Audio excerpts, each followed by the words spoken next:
I thought I'd do a little bit more of a talk on this, right? I'm in Second Life at the moment, and I'll tell you something about Second Life. You meet many people who wear avatars. You meet all kinds of races, cultures, religions. Everybody you can imagine is in Second Life. And you don't know the colour of the skin or anything about them. They're just people. They are just human beings. And you can have many friends in Second Life. You can interact with all sorts of people, hold a conversation, you talk about interesting things. But I'll tell you one thing that you don't see in Second Life. You don't see anybody calling someone racist. So there's some benefits, actually. There are quite a few interesting facets or cultural walls are broken down in Second Life. We don't get this problem of oh, you're racist in Second Life. And you know why? Because people come here because they want to get away from all that crap in the real world. Something else about racist, people that call people racist. You know, when people calling them out and saying, oh, you're racist, it's usually from a weak-minded person who has no valid argument or defense against the situation that will call someone a racist. It's because they want to shut you up. They don't want to hear it. They don't want you to have a valid point of view. So let's say you're concerned about some new neighbours that moved into your next door to where you live, and they're very noisy. They might be putting all kinds of garbage in the alleyway near where you live, and you're very upset about it. And you go and maybe have a conversation with them saying, can you please not leave this rubbish out here? This is disgusting, it's not healthy and all this. And if they was to turn around and say, oh, you've just been racist, that is a very weak argument now, in my opinion, because that argument of accusing someone of being racist is a weak defense mechanism that people seem to want to use when they have no valid excuse for their actions. So let's use another situation, right? So there's this child who's caused being a nuisance. He's going around jumping in your garden, destroying your flowers, and this person happens to be, say, African, for example, right? And you put up with it for maybe weeks. You don't mind this kid causing trouble because you're afraid to come forward and complain to the father or the mother, because you're afraid that they're going to come round and say you're racist. So people get away with it. People get away with it because it's like some sort of fake kind of excuse, defensive mechanism to basically shut you up, basically to tell you shut your mouth, mind your own business, when it is your business. Because you might have a situation that's been going on for weeks and you're afraid to say something because you're afraid that someone's going to call you a racist. It's almost like some kind of taboo. It's become like a taboo subject. It's almost as bad as being called a paedophile or a child molester or something else. I studied psychology for a few years back in 2003 when I was dealing with my transgender situation. And it was mostly because I wanted to understand. The main reason was I wanted to understand myself to be able to help my kids understand me better, right? Because it was a difficult topic to actually explain. I later found out, over a few years later, that nobody would ever truly understand it.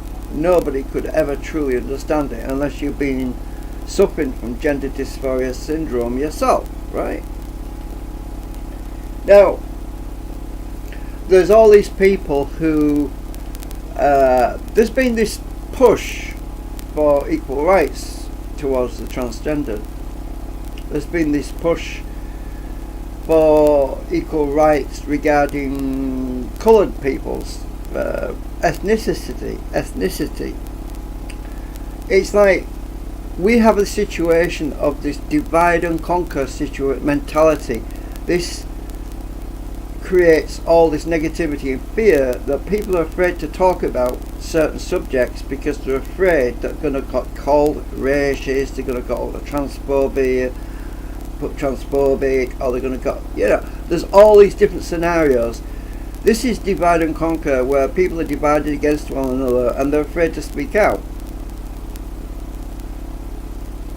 There's this thing about congruence, about who you are, deep rooted. You have this deep seated valuation of who you are personally, how you grew up, your values. But then there's a few people out there who have no values at all. They just want to be right about everything. They just want to be, oh, you're not going to argue with me. They've got no foundation, they've got no proof, they've got no evidence. But they have to find a way to shut you up because they don't want to listen to you, because they're rigid in their thought. They have this idealistic perspective of how the world should be and how they want the world to be. And they want to shut you down, they want to keep you quiet, they don't want to hear your opinions. And they'll use the term, you're racist, to shut you up. That's what it's about. It's about control. Domination. I mean, this whole facade, it is a facade. It's all fake.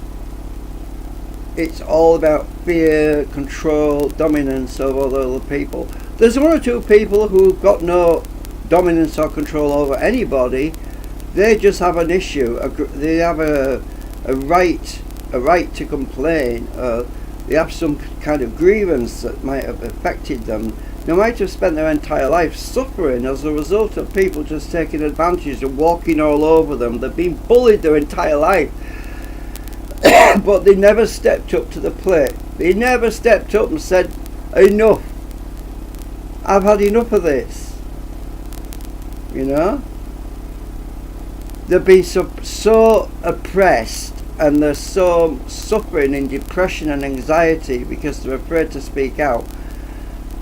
And at some point people snap. There's a point where people said enough, and they've had enough. And this country is heading that way. This country in England, UK, Ireland, Scotland, we are getting to the point of breaking point, because people have been so afraid to speak out because of grievances with antisocial behaviour, people walking all over their rights and their freedoms. We are getting to a point where the march is already started. I was just looking at something today. Let me see if I can find it, where people are starting to rise up. I'll see if I can find it. I'll show you what it is in a minute. It's in my feed somewhere. I haven't even watched it yet, but I'm just trying to find it before I switch over to it. I mean, they're talking about civil war coming, and it is getting to that point.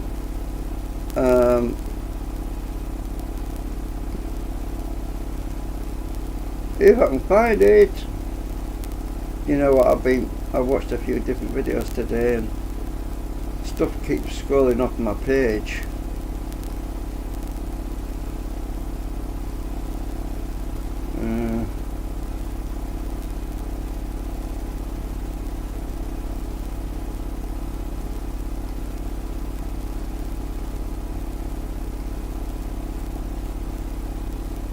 Now I want to talk about this, it's disappeared.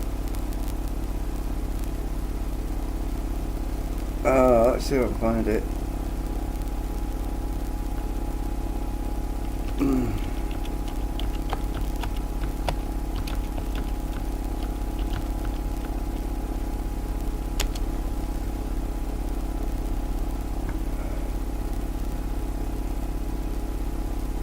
There's been these farmer protests. That's it, Dutchland. Dutch. Right, so let's see if I can switch over to that.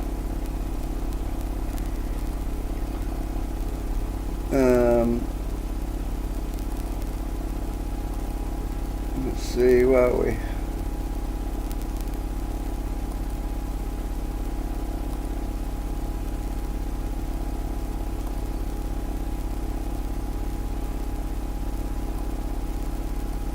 So there's this article.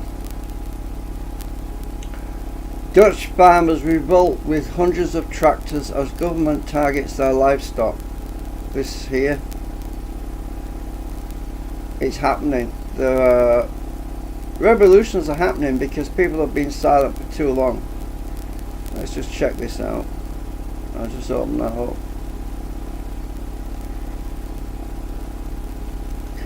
I mean, look at this. Just look at that. The farming industry is absolutely going bonkers right now because they've been oppressed, and the taxes, that cattle are being slaughtered for no reason. That is unbelievable. And this is not AI, this is real. Can you see that? I mean, this is what I'm talking about. Do you see this on the mainstream news?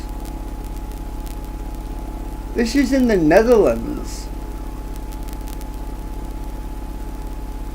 You see, when people are oppressed psychologically, they break at some point. They are literally snap, and that's enough. And this is what this is. People have basically got together. They've all come together to make a statement. And this is where we're heading. The whole freaking world is in turmoil right now. Anyway, I'll give you a link to that in the description. I'll stick the link below, you can go and watch it. It's just incredible. It really is what's going on right now.